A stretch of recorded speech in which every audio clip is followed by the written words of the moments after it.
Et voici la vidéo règle de Cornwall, un jeu de placement pour 2 à 4 joueurs à partir de 8 ans. C'est un jeu de Johann Schmiedauer-König, édité chez Schmidt.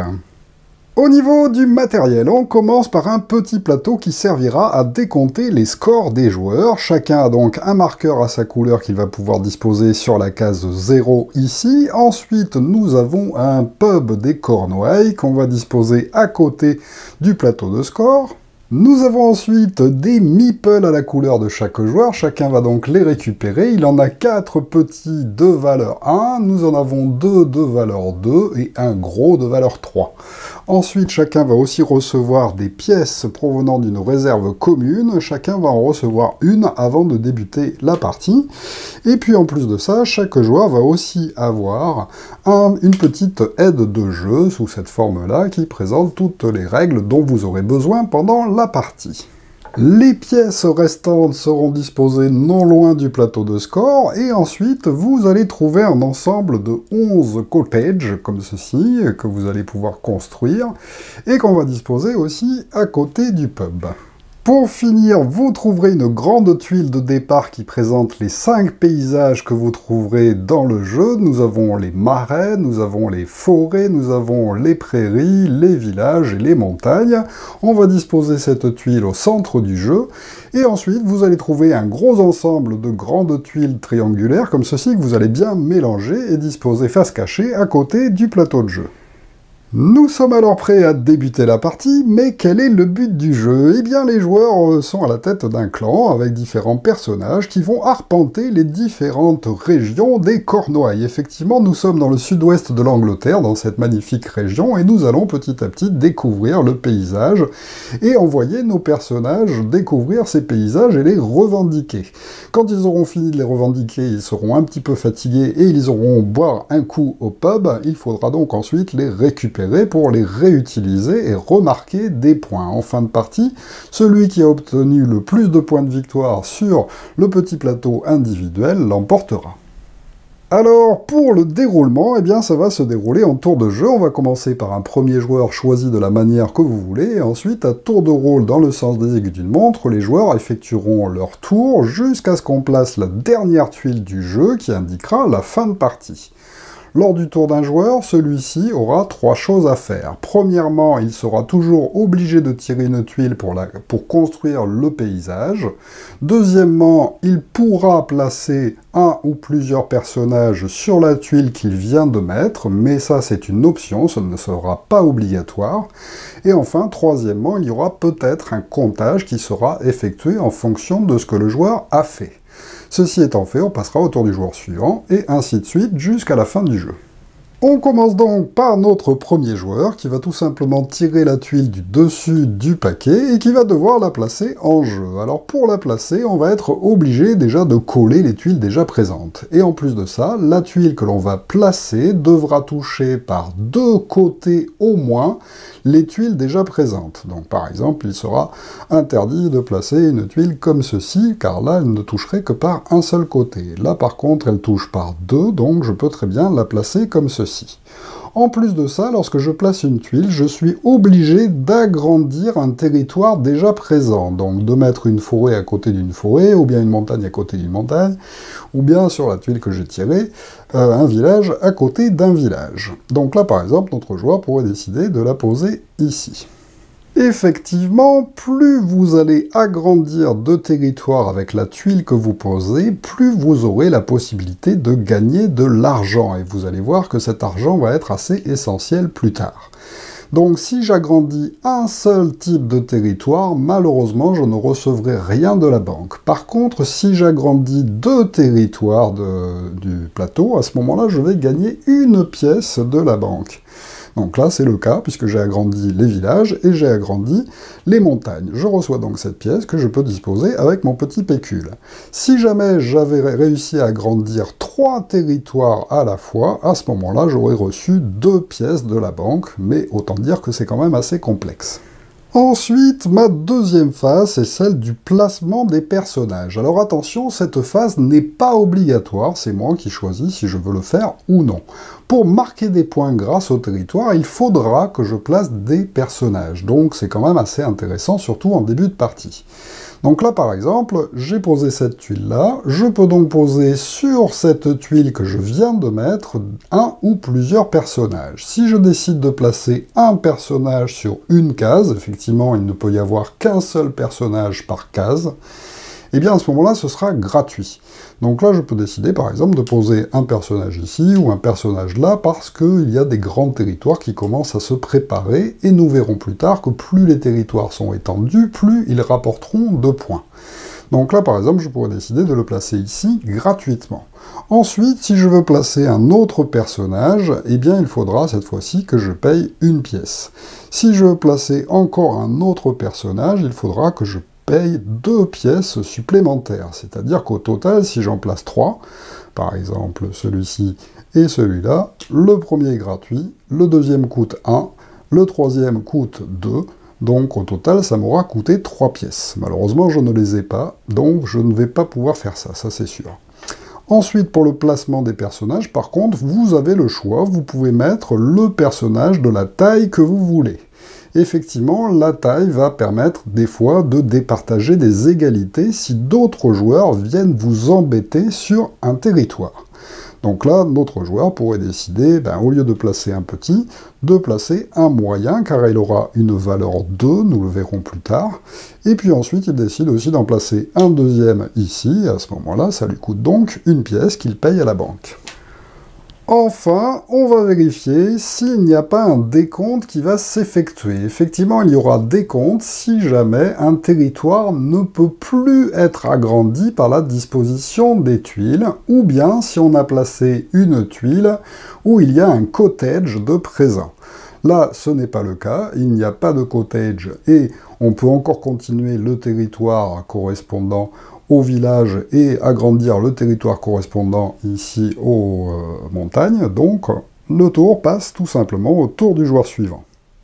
Le joueur suivant tire alors sa tuile et il va tenter d'agrandir un maximum de territoire pour gagner des sous. Alors là, hop, il pourrait par exemple décider de placer sa tuile comme ceci.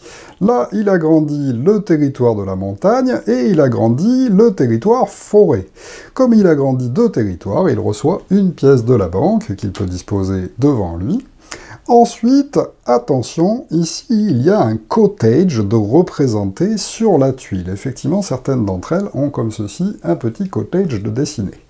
Lorsqu'on place une tuile avec un cottage, eh bien, immédiatement on va prendre un jeton cottage et on va le placer sur la tuile en question.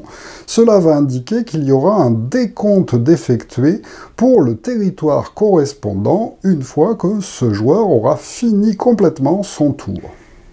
Effectivement, comme il va y avoir un décompte sur cette montagne, le joueur dont c'est le tour a toujours la possibilité de placer un pion sur ce cottage pour participer au décompte qui va s'effectuer à la fin de son tour. Donc là, par exemple, il pourrait décider de placer un personnage ici.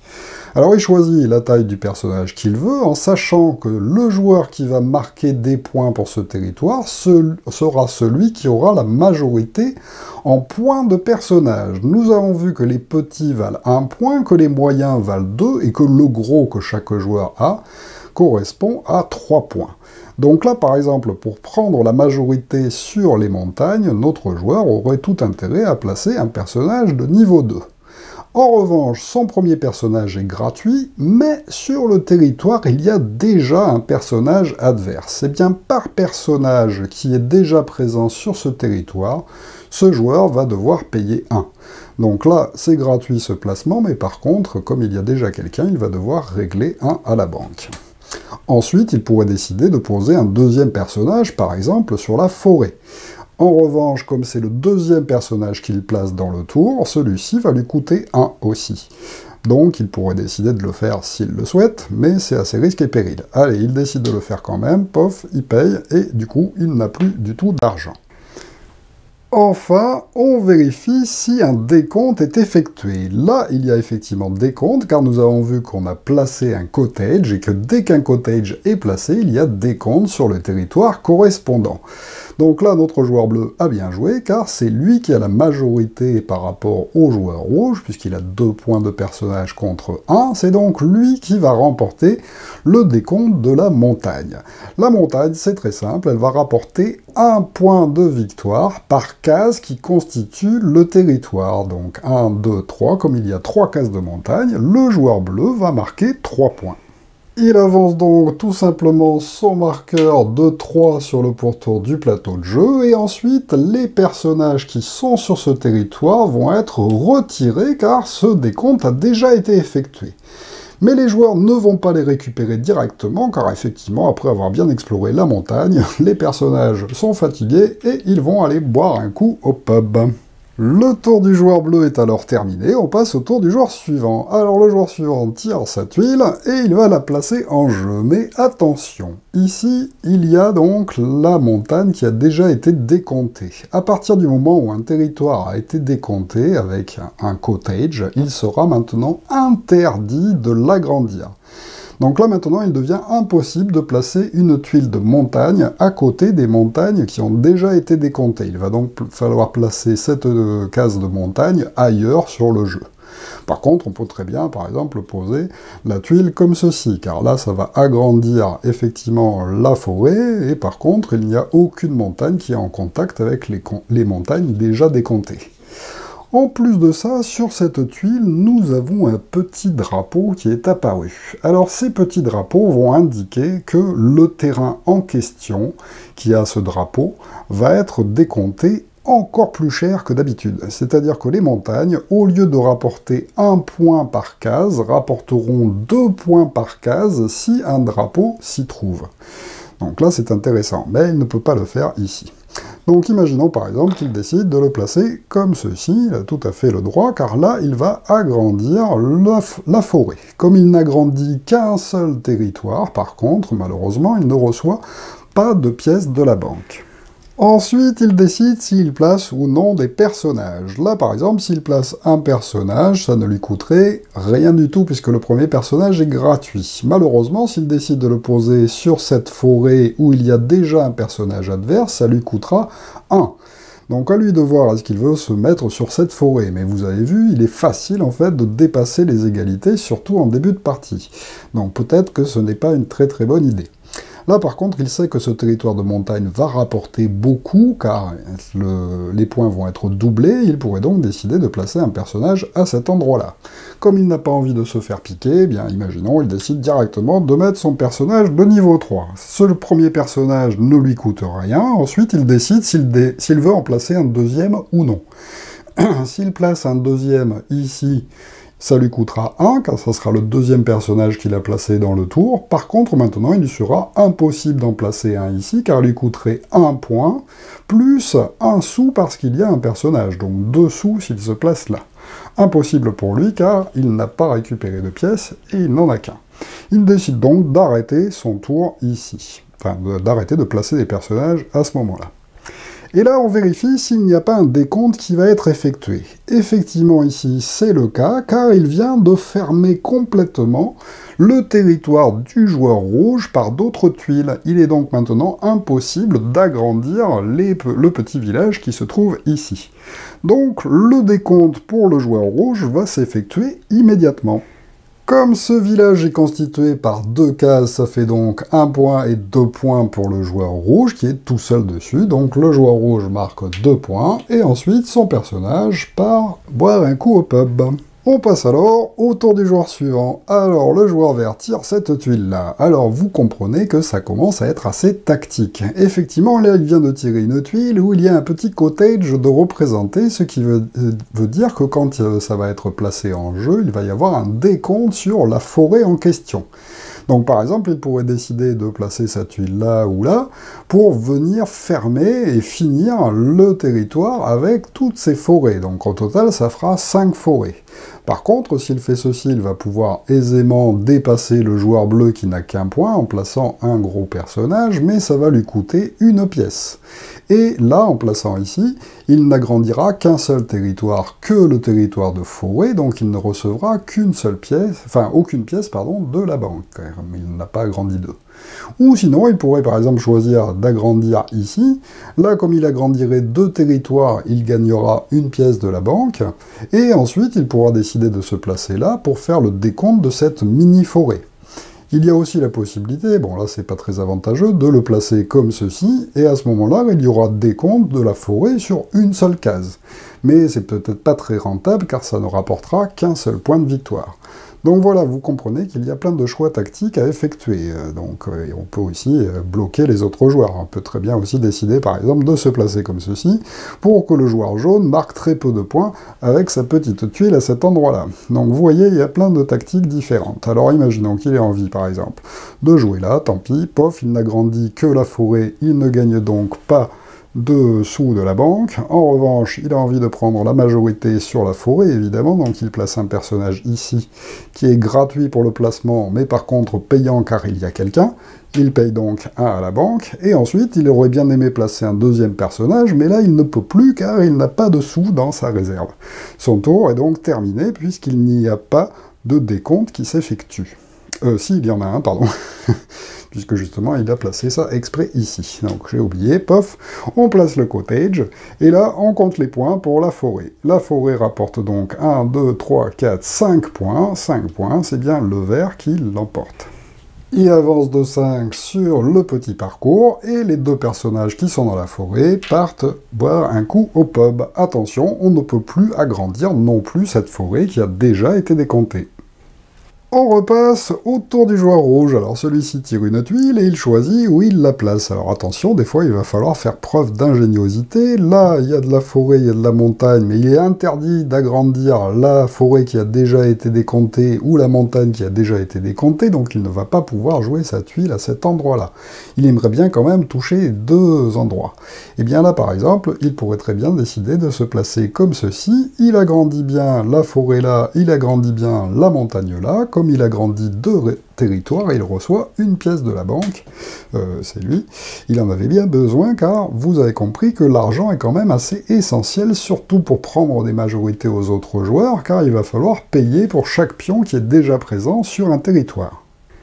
Alors là, en plus, il vient de poser une tuile avec un drapeau, et c'est un drapeau sur un village. Alors attention, nous avons vu que les drapeaux, déjà, sur les territoires normaux, vont doubler les points, c'est-à-dire rapporter 2 points par case qui les constituent.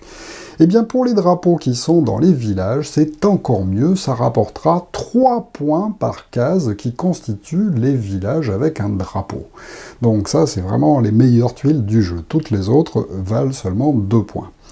Mais en plus de ça, les drapeaux vont inclure une deuxième place. Effectivement, il n'y aura pas seulement que le premier joueur, le joueur majoritaire, qui remportera les points, mais s'il y a un deuxième joueur avec moins de points de personnage sur ce territoire, il va aussi rapporter des points. Pour la montagne, la deuxième place rapportera 1 point par tuile, puisque le premier rapportera 2 points par tuile. Pour le village, ça rapportera 3 points pour le majoritaire et 1 point pour la deuxième place aussi. Voilà pourquoi il peut être intéressant aussi de se placer deuxième sur des territoires où il y a des drapeaux. Notre joueur rouge pourrait alors décider de placer son gros bonhomme ici pour essayer de ne pas se faire piquer les points du village qui rapportera 3 points par tuile. Et donc la première pose est gratuite, et puis ensuite il décide de placer un deuxième personnage, par exemple de valeur 1 parce qu'il préfère garder son petit de valeur 2, sur ce territoire-là. Comme c'est le deuxième pion qu'il place, ça lui coûte 1 point, et comme en plus il se passe sur un territoire où il y a déjà un pion, et bien à ce moment-là ça lui coûte 1 de plus, donc ça lui coûte 2 pièces. Il n'a plus de pièces, il ne peut donc pas placer de troisième personnage sur cette forêt qu'il a aussi agrandie.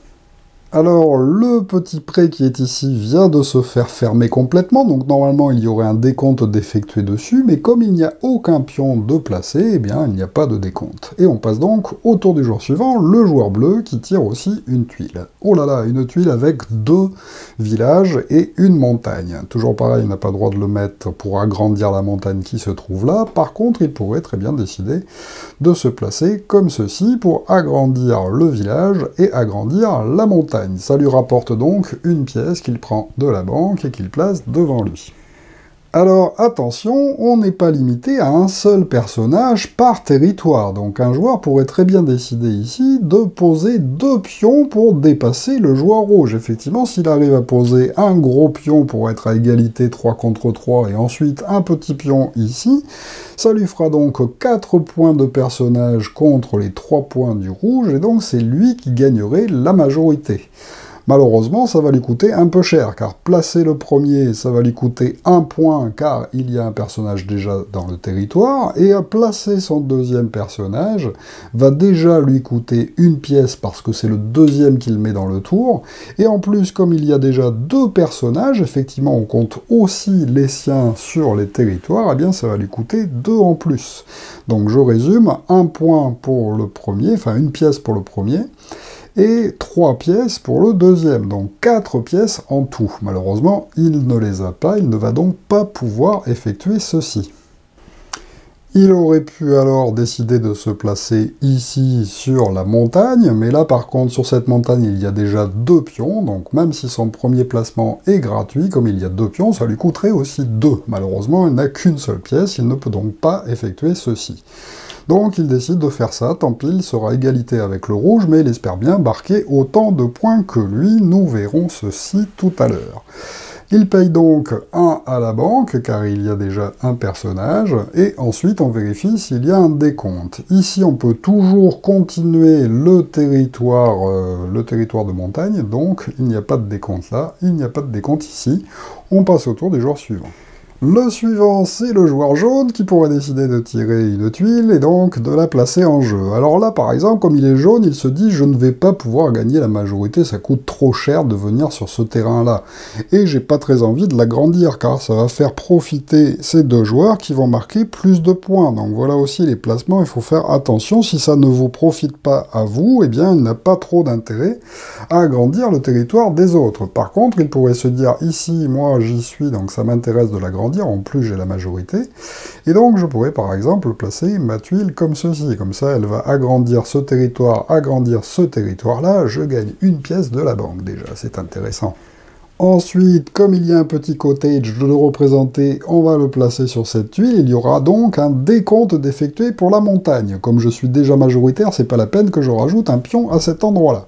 Par contre, ici, il y a un petit champ qui commence à se construire, je pourrais décider de m'y placer, ou je pourrais décider de me placer dans ce petit village, qui n'est pas le même que celui-là, mais qui pourra éventuellement être connecté aux autres joueurs. Effectivement, attention, si on fait une connexion plus tard dans la partie, ça sera considéré seulement comme un agrandissement normal de terrain. Donc attention, ça ne fera pas 2 terrains qui se constitueront. Et c'est tout à fait permis par les règles.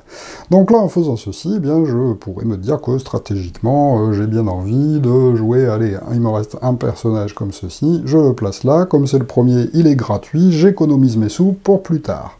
Ensuite, on effectue le décompte pour cet endroit-là.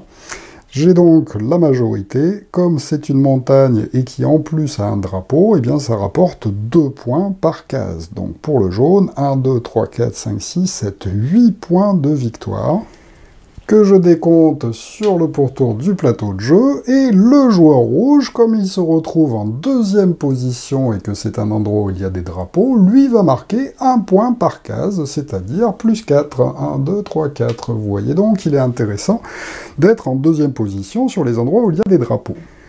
Enfin, évidemment, les 2 personnages partent au pub. Alors attention, en cas d'égalité, lorsqu'il y a comme ceci 2 places, imaginons que tous les 2 aient eu 3 points de personnage, et bien à ce moment-là, on aurait décompté les points de la première et de la 2e place avant de les diviser par 2. Donc là, comme la première place fait 2 points par case et que la deuxième place fait 1 point par case, au total, ça fait 3 points par case. Donc 3 et 3, 6, 7, 8, 9, 10, 11, 12, qu'on aurait divisé en deux. Chacun des deux joueurs aurait marqué 6 points de victoire.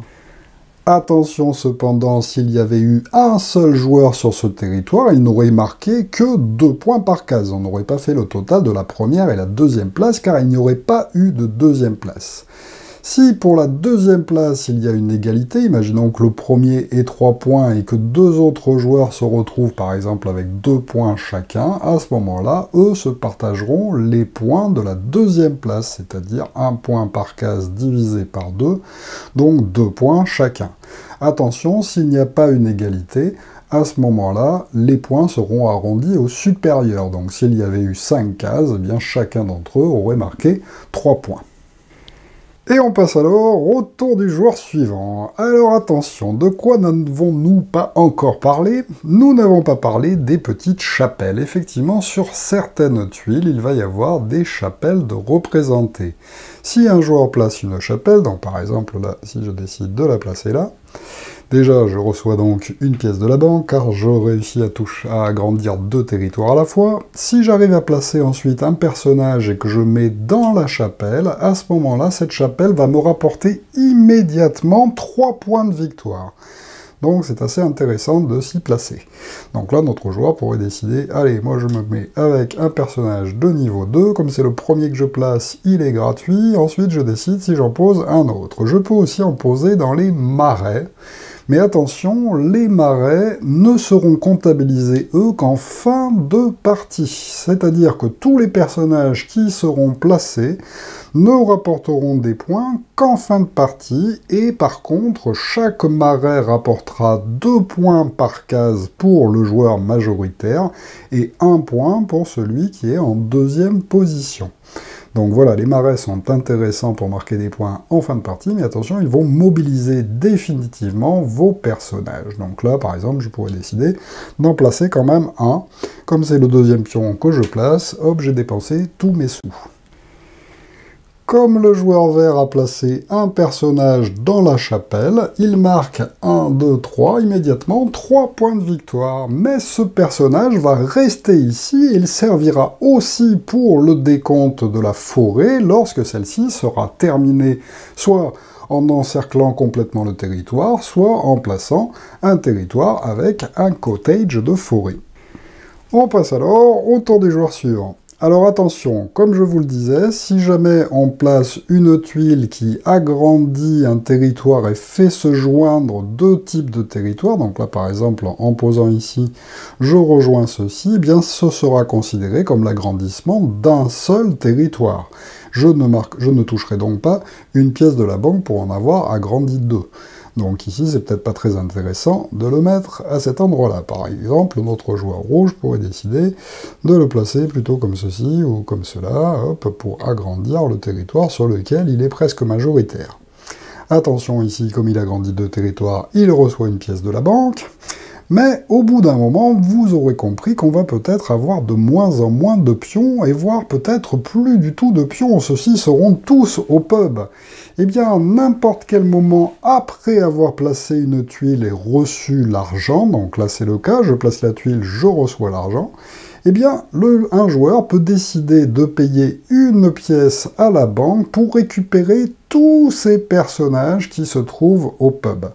Et donc, c'est à ce moment-là qu'on le fait. Donc là, il pourrait, par exemple, décider de le faire. Par contre, s'il le fait, eh bien, hop, il récupère tous ces personnages pour les remettre dans sa réserve.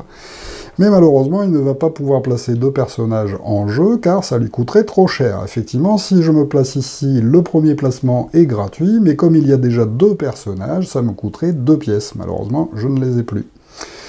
Et me placer ici de la même façon, ça me coûterait 1 pièce car il y a un personnage vert dans la forêt. Malheureusement, ce joueur place cette tuile sans mettre de personnage dessus. Je vous rappelle qu'il n'est pas obligatoire de toute façon de placer des personnages sur des tuiles. Mais c'est quand même plus avantageux car ça permet ensuite de marquer des points de victoire. Le joueur suivant tire alors sa tuile. Oh, un cottage de ville. Là, c'est intéressant. Imaginons que c'est le joueur bleu. Il est ici, donc il aimerait bien finir cette ville, car effectivement, tant qu'un territoire n'est pas terminé, on a toujours la possibilité de se faire doubler par quelqu'un qui vient se mettre au dernier moment et nous dépasse en nombre de points. Donc il faut non plus pas trop perdre de temps pour réussir à finaliser des territoires. Donc là, par exemple, je pourrais décider de le placer comme ceci de façon à gagner encore une case de plus. On place un petit cottage.